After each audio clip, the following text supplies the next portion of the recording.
I'm Owen Bigland. This is the Inside Edge video blog. I'm going to call this one, You've Lost the Game Before It's Even Begun. And this is something that I've seen play out here the last 3 or 4 months during the COVID and coming out of the COVID lockdown here.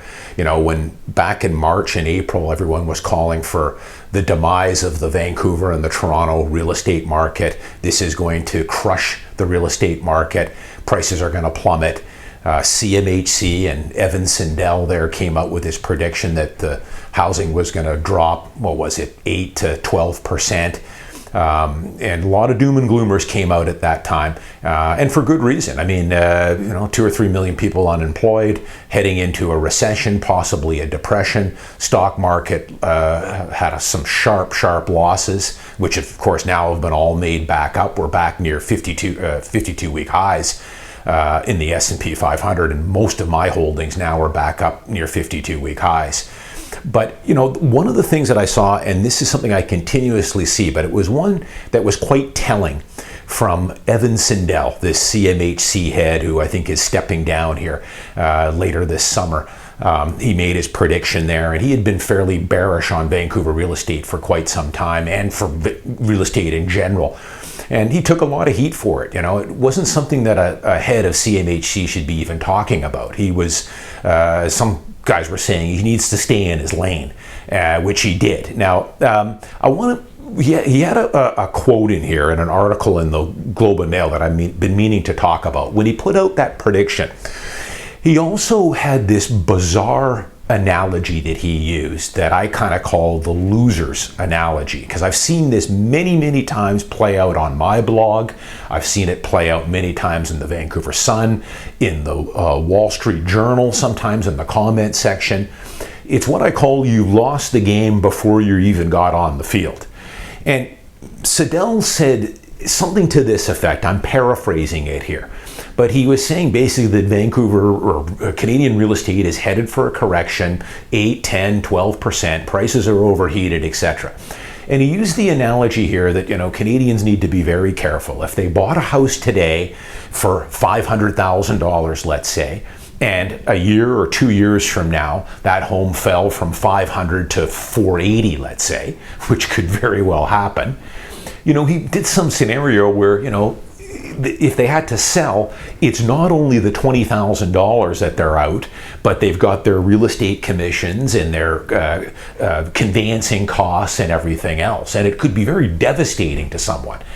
Well, the comment, it got lambasted by a lot of people. I just looked at it and laughed. I mean, I've seen these type of comments before. There's a guy doing a Vancouver real estate blog here that has been talking years. He kind of uses those same scenarios. Canadian debt levels are too high. They're using too much leverage. They could buy that Kitsilano home today, and a year from now or 2 years from now, it could be worth $100,000 less than what they paid for it. And my response to that is, yeah, no kidding. And so what? What is your point? As I've often said on my blog here, when you're buying a principal residence, you're going to have a 20, 30, 40, 50-year need here. Why would you care about what the price does a year from now or 18 months from now? Because you shouldn't be selling. As I've often said, if you're going to buy a principal residence in Vancouver, you need to have at least an 8 to 10-year holding period. If someone comes to me and says, "Oh, and I want to buy a house, but I might have to sell it in a year or two," I'm the first one to tell them, just stay renting. Stay renting. Or have a backup plan. If in 2 years the market's soft, it's a buyer's market and the prices are down 5% and you don't want to take that loss, and who does, then rent it out for a year or two until the market recovers, which it always does, and then sell it at a profit. But I would ask Mr. Sindel here, with his little scenario that he painted there, it doesn't make any sense to me. So maybe some of people that use this same analogy, this loser's analogy is what I call it, or losing the game before it even begins. When is there going to be a time, he must have a magic crystal ball then, when is the magic time that I can buy my principal residence? Because he's alluding to the fact that, there's a magic time that you'll be able to buy and the prices will go nothing but up forever. And that will never happen.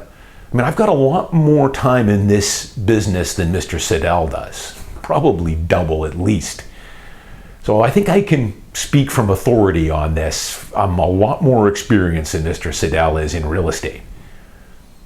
I've been in this business a lot longer than he has.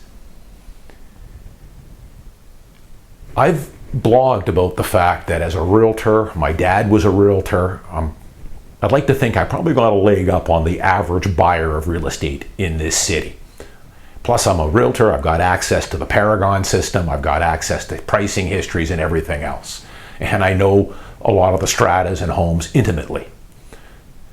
So if anyone's going to come out ahead in buying real estate, it's going to be me. I've got a leg up on the average guy. And I've blogged about this many times. I bought lots of homes, detached homes, townhomes, and condos. Half the homes I bought, I could care less if it's a buyer's market, a seller's market, or a balance market, because I'm either buying it as a principal residence or I'm buying it as an investment unit. I'm going to put tenants in it and keep it for 20 years until, or more.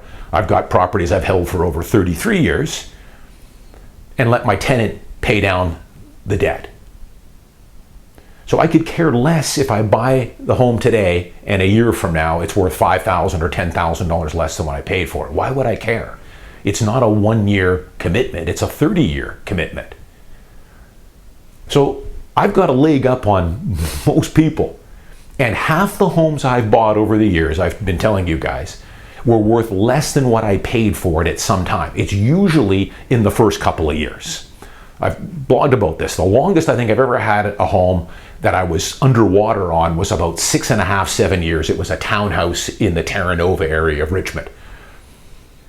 Bought it, went up for a couple of years, then took a bad dip, treaded water for a while. Finally, after about 7 years or so, 6.5 years, it went above what I paid for it and never looked back. That's the way real estate works. These guys that talk about these analogies of buying a home and then what are you going to do if it drops 5% or 10% in 2 years? You know that you're going to lose $30,000 or $40,000, right? Plus your commissions and everything else. And you lose, if you had GST, that's gone. Your PTT is out the window. You don't get that back. Who cares? It doesn't make any sense. When is there a time, Mr. Siddell must have some magic crystal ball, as do some of these other pundits. Let me know, because I want to know. You guys are smarter than I am, obviously. Is there a magic time here where you're going to let us all know when it's safe to buy a Yaletown condo or a Vancouver detached house and we will never, ever be worth less than what we paid for it? Let me know, because I want to know, and I'll buy a house then when you give me the green light and this is guaranteed. That's not the way it works, though. And who cares? You're either an investor or you're a principal residence buyer. You're not going to time a bottom of a market. You've got to pull the trigger, keep it, enjoy it, live in it. You keep it for 8 to 10 years, or better yet, 20 or 30 years, and you are going to make fist loads of capital gain on it. But this is the way people think. They look at it. There's as I say, a couple of Vancouver bloggers here that are alluding to this all the time about Canadian debt levels and, it's the cheap money. It's the cheap mortgage rates. I like cheap mortgage rates because I'm using leverage. I've got a large stock portfolio, lots of investment units. I like paying 2%. I don't like paying 10% on my mortgages. It's way better. Anybody who doesn't like low interest rates, I can tell you, you can read through the lines, they're broke. They're losers. They're on the outside looking in and want interest rates to go up so that in some sick way the price will go down so they can buy in. That's the whole idea. But they won't buy back in. There's a reason why they don't own real estate. They've missed the opportunity years and years and years and years. They've just procrastinated, complained, pointed at fingers. Now it's too late. After a while, it becomes these people. It's their psyche. Some of these guys are, I think, in my opinion, deeply depressed. Deep down, they've got depression issues because they've been wrong so long and their outlook on life is just so wrong.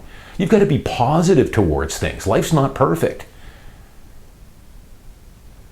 But this analogy of buying something, just like I get the same thing on some of these stock sites that I follow, like Seeking Alpha. Now, they'll talk about Apple. You know, Apple is always overpriced. They've been saying that since I was buying Apple at $60 a share, pre-split. Pre-split. Apple got up to $385 and then split 7 for 1, and now it's back up to $400, close to. I mean, I'm up 15, 16, 1,800% on a lot of my Apple. But all along the way, it was always overpriced. What if you bought Apple today at $350 a share? It could go down to $300 next year. It could. It has. Apple's had some tremendous pullbacks. But what's your point? Who cares? You should be buying Apple if you're an investor. You should be buying Apple and tucking it away for 10, 15, 20 years, collecting the dividends and reinvesting. If it bothers you on the short-term volatility, then don't look at it. Unless you're a trader, a day trader. But that analogy that Mr. Siddell used, it tells me everything you need to know about this guy. He's a typical government worker. You know, he's never been in the private sector. Most of these guys can't cut it in the private sector. That's why they're in the government. It's an easy, cushy job. But that's the mentality you do not ever want to take advice and follow. That you buy something at X amount and, hey, you know, don't buy it because you know it could go down 10% next year and now you're down 20K. And if you sell it, you're going to lose $20,000 plus all your commissions and everything else. That is it's a loser mentality. Winners don't think that way. Winners look at it the long term. They buy a quality piece of Vancouver real estate, live in it, enjoy it as your principal residence, or buy it as an investment property and put tenants in it for 20 or 30 years. And could care less about the short-term volatility because there is no magic time. That's the thing that just gripes me endlessly. Give me the time when I can pull the trigger and never look back. It's always going to go up indefinitely. There is never going to be a time like that, ever. Guaranteed. And you know, this is the thing why I always say the bar is set low, because a lot of these mainstream media outlets, like the CKNW and, you know, Global News and CBC, they love these stories. They'll put these guys on the air. I mean, CKNW, go off on a tangent here, they got completely rooked. They got taken by a guy who is a fake and a phony. How he managed to get on to CKNW and hasn't stopped bragging about it. They fooled them. Who was calling for a massive crash. He's been calling for a crash in Vancouver real estate for 8 or 9 years now. He's already dead wrong. If you would have listened to him, the market's already up 100%. So who cares if it goes down another 20? You're still up 80. But those are the kind of analogies this bozo was using too. You know, someone, it's getting, you know, we're getting up near record-setting prices. You know, if someone buys their principal residence today at 900 grand, you know, hey, it could go down to 850 in a couple of years. Yeah, and it could also go up to $1,050,000. Who knows? It's a coin toss. But don't play that short-term game. Just buy, hold, enjoy the home, and you'll do fantastic. That's the only advantage you get. And don't fall for this, what I call the loser analogy, or the losing before you get on the playing field. You know, if you look at it some other ways, I'm trying to think. Let's say you're a young person, 15 years old, and you want to become a high-level guitar player. You want to be the next Eddie Van Halen or Randy Rhoads or Warren DeMartini, throwing out some good guitar players. Some of you guys will know who they are. You know, you realize that, you know, to get to that level of an Eddie Van Halen is going to take, I don't know, 20, 30, 40,000 hours. Eddie Van Halen apparently played 10, 12 hours a day, nonstop. You ask your parents for a guitar. You want to take lessons and learn. But then you decide, hey, you know what? It's going to be 30, 40,000 hours, 10,000 hours of practice. And, you know, I might not be able to hook up with the right musicians and get a group going and everything else. So I'll just give it up. I'll just continue playing video games and smoke marijuana. That's not how life works. But this analogy that they use, you buy a house and it could go down 5% in a few years. You know that. And you might be out 20K plus your commissions. So don't buy. Just stay renting, pay that landlord $2,300 a month, keep playing your video games and vaping that marijuana and complaining full time about how you're so hard done by and everyone's rising above you, but hey, the game is rigged and nothing's fair. It's the foreign buyers and the realtors and the low mortgage rates and the fear of missing out. They've always got another excuse. It's the same analogy. This is what life is about. You've got to jump in. You've got to take a leap of faith. You buy and hold, and you hold it. That's the nice thing about what I've always said and pounded home in my book with real estate or buying high quality U.S. equities like an Apple or a Johnson & Johnson or a Costco or a Home Depot or a Visa. You buy the right companies and keep them for long periods of time, you are going to make fistloads of money guaranteed, but it's not going to come overnight. There's no shortcut. Just like if you buy a high quality Vancouver home, you buy a Vancouver special right now in Renfrew for $1.7 million and keep it for 30 years, I guarantee to you right now, save this video, you're going to make a fistload of money. Guaranteed. But the loser analogy is, I don't think I want to do that because, I might buy that Renfrew home for 1.7, but gee, that might go down to 1.6 in a couple of years. And then what? Well, then what is nothing. You're not selling the home. That's par for the course. As I say, half the homes I bought, and I bought a lot of real estate and I'm an expert, have been worth less than what I paid for them at some point. And it's usually in the first, as I say, couple of years. And then half the homes I've bought, on the other hand, have never dipped below what I paid for them. I bought them and they took off like a rocket and never looked back. Sure, there's been a few dips and corrections along the way, but they were never worth less than what I paid for them. It's a coin toss. So remember that. Stay away from some of these. And when you see analogies like that on buying a house and then what happens if it drops 10% in a few years, your red flag should go off. Alarms should go off. They do for me.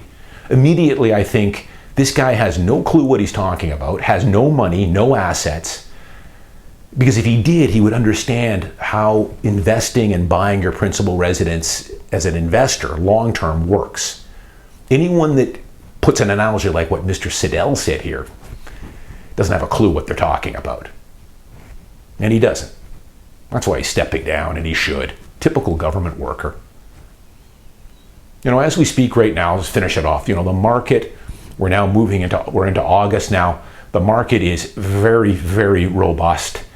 I'm starting to get multiple offers now again on some of my condos. I'm not getting 7 or 8 offers, but I'm getting 2, sometimes 3. If the homes are priced right, they're selling within a week or 10 days. Very low inventory. I wouldn't say they're bulletproof, but Vancouver downtown 1 beds and 2 beds are almost bulletproof. There's very little inventory, not on the good ones anyways. Anything that's good gets sold pretty quick. The detached market in the east side is very strong for starter homes. The only thing that's still a little bit lackluster would be the luxury stuff, luxury condos over $3 million and luxury homes on the west side. But overall, strong market, low interest rates, lots of pent-up demand, buyers are out there. Kind of the way I thought it was going to go, although I didn't quite think it would be this strong coming out of the COVID lockdown. But again, it didn't really surprise me that much because Vancouver is a very desirable city to live. And again, we just don't build anything here. It's a trickle-in supply. If you're renting right now, you should be doing everything you can. If you want to stay and live in Vancouver, you should be a buyer. Plain and simple. Anyone that tells you otherwise, tells you to spook you that, hey, you could buy today at peak price and it goes down 10 or 15% in 3 years, I would just ignore it. But if you want to wait, again, I don't talk anybody into anything. If you want to wait a couple of years and buy then and hope that maybe prices come down, that's fine. It's on you. I wish you luck. But tune out the short-term mindset. Real estate and investing for retirement is long-term only. It's the only advantage you get. I'm Owen Bigland. As always, I'll see you next week.